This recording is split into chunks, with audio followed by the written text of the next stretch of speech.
तो मालदा में मैं इतना कह सकूंगी, पूरे बंगाल में एक हवा है, वेव है कांग्रेस के फेवर में, और मालदा में तो है ही। और ज़्यादातर हम लोग तो ये भी देखने को मिल रहा है कि जहाँ जहाँ कांग्रेस स्ट्रांग है वहाँ ज़्यादा नाम कटी हुई है। तो हेल्थ इंफ्रास्ट्रक्चर को इम्प्रूव करना तो हमारा प्रायोरिटी रहेगा। एजुकेशन इंफ्रास्ट्रक्चर, यहाँ पे कोई महिला कॉलेज नहीं है, ये बहुत दिनों का लोगों का डिमांड है, अभी तक कुछ नहीं हुआ है, ये हमारे लिए प्रायोरिटी रहेगा। ऐसे बहुत सारे समस्या है जो इतने साल तृणमूल पावर में है, पर ये सब उन लोगों ने एड्रेस नहीं किया। डेफिनेटली देखिए, राहुल जी से हम बहुत बार मिल चुके हैं, बहुत सीरियस है बंगाल के लिए। मालदा जिले की मालतीपुर विधानसभा क्षेत्रों से मुद्दार खे मौसम नूर।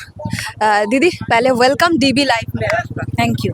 तो दीदी, ये जो 2026 का विधानसभा चुनाव है, ये लड़ाई कितना कठिन है? क्योंकि 2021 में ये मालतीपुर से टीएमसी ने जीत हासिल की थी, तो आपको क्या लगता है 2026 में क्या? देखिए, कोई भी लड़ाई इजी नहीं होता है। जो लड़ाई को इजी समझते हैं, मैं तो समझती हूँ ये ठीक नहीं है। लाइफ में मैंने बहुत सारे इलेक्शन फेस किए हैं, कोई भी लड़ाई मैंने इजी वे से नहीं लिया है। हम लोग को सबको काम करना है, परिश्रम करना है, जो हमारे लोग कर रहे हैं मैं भी कर रही हूँ। और जो वेव है वो कांग्रेस के फेवर में है, तो हम लोग तो बहुत कॉन्फिडेंट हैं कि कांग्रेस का रिजल्ट बहुत अच्छा होगा। 21 में एक सिचुएशन था, एनआरसी का जो डर था लोगों के बीच, उसके वजह से लोग डर के एक वोट का पोलराइजेशन हो गया था और उसकी वजह से वोट हुआ था। वो सिचुएशन अभी नहीं है। बहुत एंटी इनकम्बेंसी है तृणमूल के अगेंस्ट, बीजेपी के अगेंस्ट, और कांग्रेस यहाँ सालों से मजबूत है। 21 में एक सिचुएशन हुआ था, फिर 24 में जब लोकसभा इलेक्शन हुआ था, यहाँ से हमको लीड मिला था। बहुत सारी जगह से मालदा में लीड मिला था, एक सीट तो हम लोग जीते भी थे। तो मालदा में मैं इतना कह सकूंगी, पूरे बंगाल में एक हवा है, वेव है कांग्रेस के फेवर में, और मालदा में तो है ही। बट दीदी, 2026 में एसआईआर हुआ है, एसआईआर से बहुत दिक्कत हुआ है, नाम डिलीट हो गया है, जिसका 2002 में नाम था, डॉक्यूमेंट्स था, फिर भी डिलीट हो गया है, तो ये इफेक्ट तो वोट में जरूर पड़ेगा। देखिए, ये इसको लेकर तो हम लोग पहले दिन से प्रोटेस्ट कर रहे हैं, क्योंकि हमारा जो बात है कि जो एसआईआर जिस तरह से किया गया है, इसमें लोगों को बहुत परेशान करने के लिए किया गया है। जेन्युइन वोटर्स लोगों का नाम नहीं है। बहुत सारे जगह में जिन लोगों का पासपोर्ट है, डॉक्यूमेंटेशन सब कुछ है, उनका नाम नहीं है, डिलीट लिस्ट में चला गया है। और ऐसे भी लोग हैं जो मर चुके हैं, उनका नाम वोटर लिस्ट में है। So the whole system is flawed.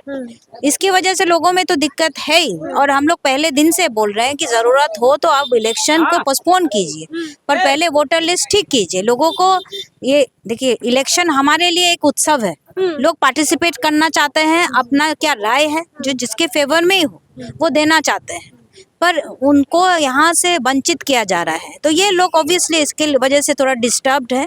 पर क्योंकि बाकी पार्टी, बीजेपी भी चाह रही है इलेक्शन हो, तृणमूल भी चाह रहे हैं इलेक्शन हो, तो हम लोग तो नहीं बैठ सकते, हम लोग को भी काम करना है, इसलिए हम लोग काम कर रहे हैं। ये लेकर लोगों के बीच में तो एक डर, एक समस्या है, पर हम लोग फेस कर रहे हैं। और ज़्यादातर हम लोग तो ये भी देखने को मिल रहा है कि जहाँ जहाँ कांग्रेस स्ट्रांग है वहाँ ज़्यादा नाम कटी हुई है। अच्छा। पर फिर भी हम लोग काम कर रहे हैं, लड़ाई कर रहे हैं।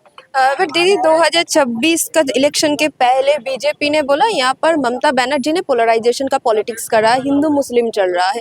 टीएमसी का मुद्दा और कुछ है, तो आप लोगों का मुद्दा क्या है इस इलेक्शन में? क्योंकि सीपीआईएम वाम जो है वो बोल रहा है ये जो एजुकेशन सिस्टम, हेल्थ सिस्टम, ये बेहतर बनाना जरूरी है, बहुत सारा गवर्नमेंट स्कूल बंद हो चुके हैं, तो आप लोगों का मुद्दा? नहीं, हम लोग का भी तो पहली बात तो यही है कि डेवलपमेंट जितना होना चाहिए था वो नहीं हुआ है। अगर आप देखें तो हेल्थ इंफ्रास्ट्रक्चर बहुत पुअर है। जो यहाँ पे रूरल हॉस्पिटल्स है, प्राइमरी हेल्थ सेंटर, सब सेंटर्स हैं, वहाँ पे मैक्सिमम तो डॉक्टर रहते नहीं हैं। बहुत माने अनसिविलाइज्ड वे से पूरा सिस्टम है, सैनिटाइजेशन कुछ नहीं होता है, वहाँ में ज़्यादा इंफ्रास्ट्रक्चर नहीं है। अगर लोगों का समस्या होता है तो उन लोगों को डिस्ट्रिक्ट हॉस्पिटल, सदर हॉस्पिटल जाना पड़ता है।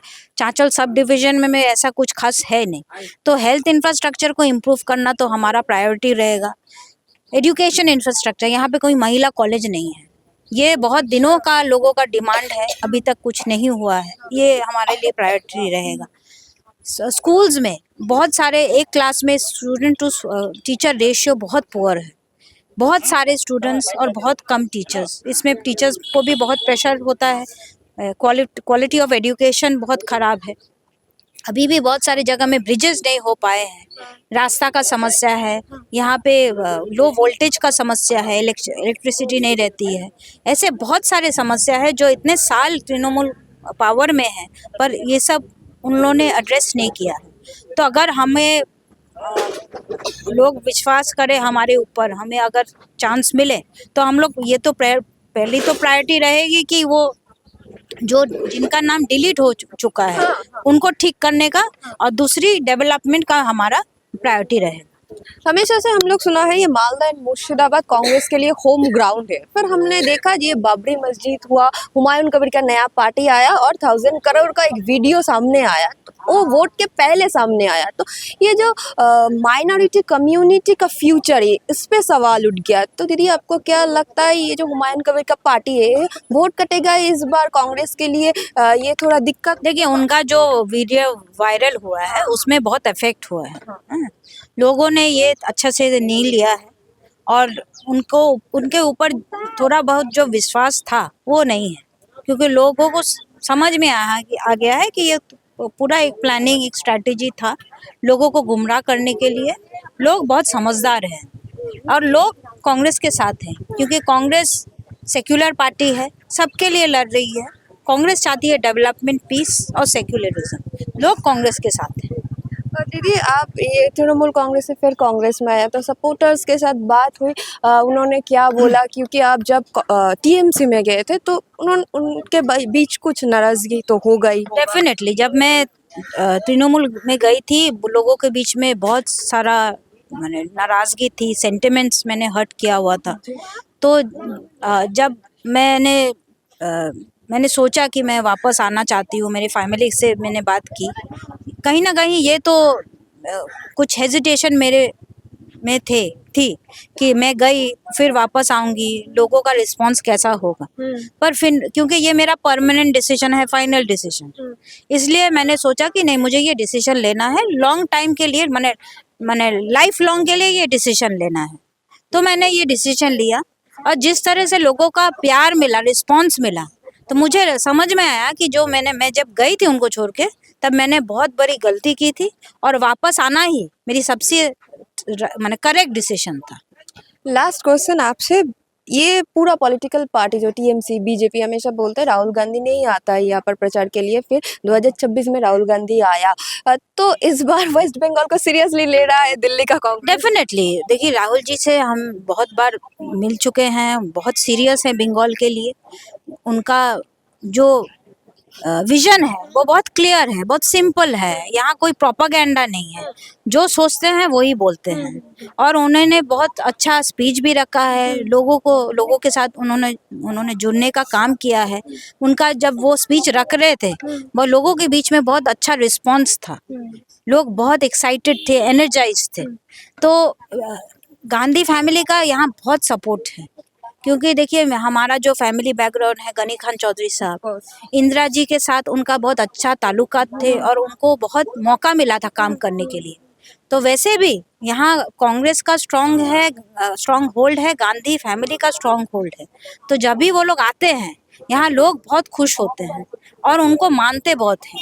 तो उनका आना डेफिनेटली हम लोग को बहुत हेल्प करेगा, सपोर्ट करेगा। और पूरा वेस्ट बंगाल में आप लोगों का एक्सपेक्टेशन कितना सीट है? एक्सपेक्टेशन तो बहुत अच्छा है, क्योंकि देखिए कांग्रेस इसके पहले बहुत सारा जो इलेक्शंस हुआ है, अलायंस हुआ है, पर दिस टाइम क्योंकि अलायंस नहीं है, ये भी लोगों का एक इच्छा था कि विदाउट अलायंस हम लोग लड़े। हम लोग का क्या सपोर्ट सिस्टम है, क्या वेट है, वो जानना भी बहुत ज़रूरत है, क्योंकि पार्टी को स्ट्रॉन्ग करना है, और ये भी एक लॉन्ग टर्म प्लान है। तो पार्टी को स्ट्रॉन्ग करने के लिए हम लोग अकेले लड़ रहे हैं, और हम लोग ऐसे ही लड़ेंगे।